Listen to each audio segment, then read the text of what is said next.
The difference between Shane Mosley Jr. and Julio César Chávez Jr. is focus, intelligence, seriousness. Smart people. Being smart.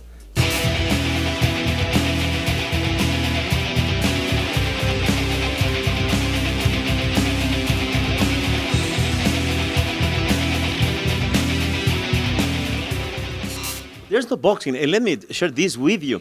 I don't know if you know this, but from every 10 people watching boxing in this country, guess what? 8.5. 8.5 are Mexicans. It used to be 6. It used to be 6, but we grow. Like the Mexicans, we grow. Yeah, but I heard that the Asians are reproducing quicker. They just don't have. No, Mexicans are really happy too.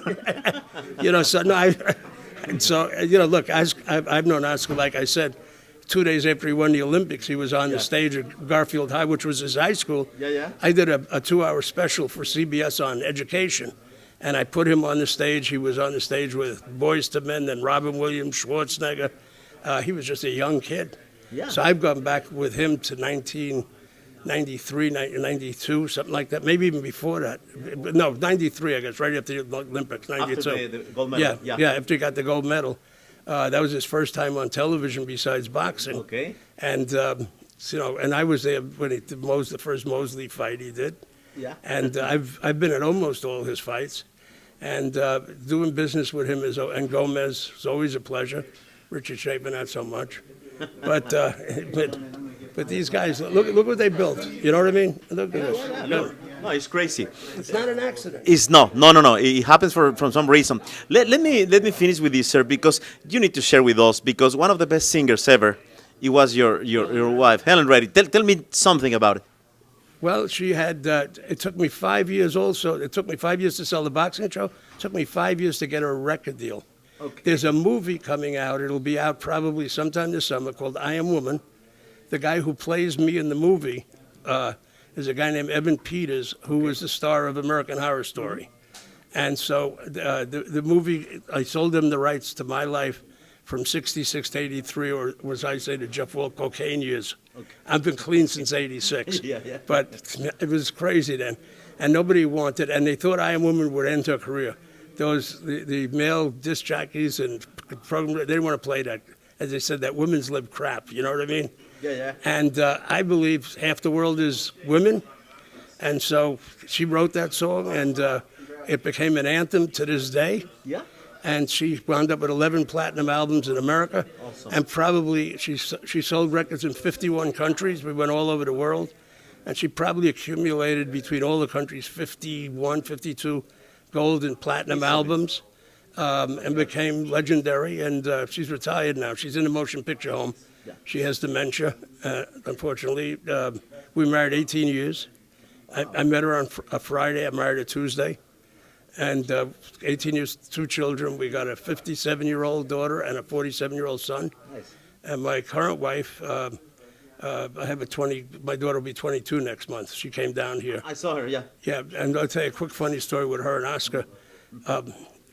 Stevie Forbes was my fighter, and he gave Oscar a pretty good fight. He won 12 rounds with him and everything. Oscar clearly won, but Stevie did better than Oscar thought he was going to do. Oscar got a little banged up, and so I'm waiting in the tunnel for Oscar to come out of the ring, from the press and everything. I had done a little press with Oscar. I put my arm around him. I said, I want everybody to take a picture today. I'm prettier than Oscar, because I was not marked. So I'm standing there with my daughter and my wife. And my daughter says, and she was, God, I don't know how long ago that was, 10 years? Yeah. So maybe she was 9 or something, and I don't know. But it was a while back. And she said, I don't want to be here. Oscar's going to be mad at me. I said, why would Oscar be mad at you? She said, he's just, let's go home. I don't want to be here. So I said, I got to wait for Oscar. He gave us this opportunity. I want to thank him again, and we'll stand there and wait. So he comes up to the thing, and he looks at her, and he says to me, he said, there were 27,500 people. This is at the soccer place in Carson, the StubHub, whatever they call that place, right?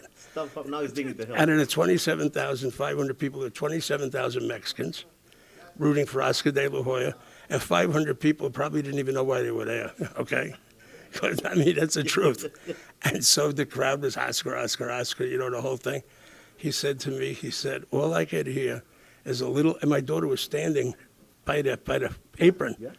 And he said, all I could hear was this little girl's voice saying, "Stevie, kill him. Stevie, kill him." And that was That's why she wanted to that's why she wanted to leave. Wanted to leave, yeah, She knew right. what she was doing. He said, "That's the whole fight. Stevie, kill him." In here. Oh, In my his- God. Great story. Yeah, so he was a good sport about it, obviously, and but so I have a history with him and with Golden Boy, and I've had respect for how he's changed his life many times. It's not easy, No. to do that, and I respect him for that. I respect him for not hiding. You know what I mean? He faces the good and the bad, Yeah. like a man, and so maybe that's part of the Mexican mentality, also. I went to my daughter and I this summer. We did a movie together that I produced, and she produced actually too, in Arkansas. And so we decided to drive back from Arkansas Wow. instead of flying and go through. And so we stopped in El Paso, where that terrible thing happened at the Walmart. Yeah. And it was all Mexicans So who got sad. killed. Yeah, sadly.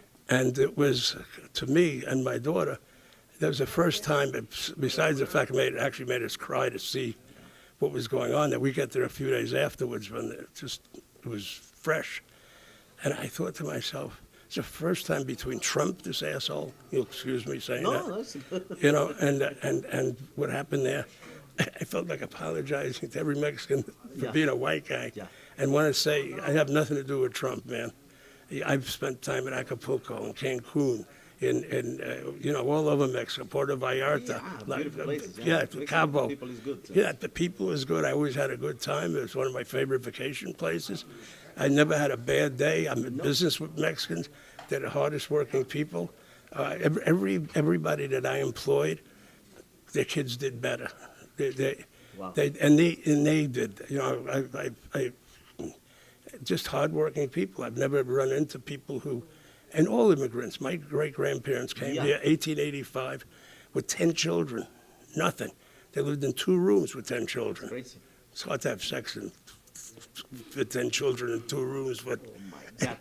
Let me tell you something from the bottom of my heart. First of all, I appreciate your words as a Mexican. Thanks for sharing with us these beautiful stories, and I promise to knock your door again to continue this beautiful conversation. But let me close with this. The name of my show is, en español, No Puedes Jugar Boxeo.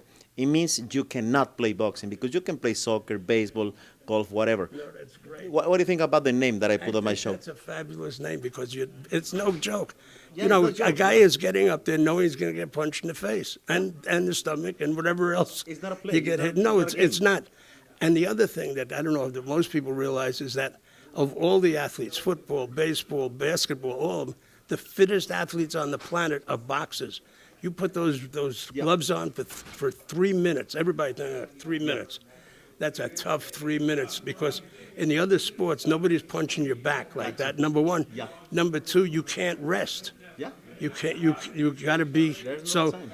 what I learned from George and from Tyson and from Ali, who I became very good friends with, going back to '69. Focus. Stupid fighters don't succeed for the most part, and fighters that aren't focused are fighters that. The difference between Shane Mosley Jr. and Julio César Chávez Jr. is focus, intelligence, seriousness. Smart people. Being smart. The other kid thought he was because his name was Chavez Jr. and his father's Mexican huge hero, right? Like Pacquiao is in the Philippines. That's correct. He thinks that the world, I call it, he was born on third base and thought he hit a triple. Okay. I understand. I don't know how you translate Yeah, that I into totally Spanish, understand, yeah. but you understand the message Yeah, behind I totally that. understand. And Shane is, even though he was born on third base, he doesn't think he hit a triple. He knows he had to work hard to get to where he wants to be, And so I watched him throughout the whole contender. He never took any time off. He was in there training. He was in there listening to what Brother Nazim was saying to him. You know what I mean? He just... So you got to be smart. Oscar was a smart fighter. And look what he's built. I mean, he's a smart guy. It's an empire. Who? Empire. Yeah, he built an empire. You know what I mean? And he's got respect. And he earned all these things came at a price. You know what I mean? He earned it. Yeah. And so That's what I got to say. I love the name that you got. I'm very good friends with a bunch of guys in their 90s who are still working. Awesome. Dick Van Dyke is 94. Dances, sings. Norman Lear is 97. Goes to the office, drives his own car. Still producing shows on the air. Carl Reiner's still writing books at 98. Betty White just retired at 98. So there's a life after. So I'm making two sets of friends. Then I'm making friends in their 30s, early 40s, so that somebody will come to my memorial. Beautiful, beautiful words. Thanks again. God bless you. And let's go for more boxing, Mexican boxing. Si te gustó nuestro contenido, suscríbete a nuestro canal de YouTube. Y si no te gustó, también. No puedes jugar boxeo.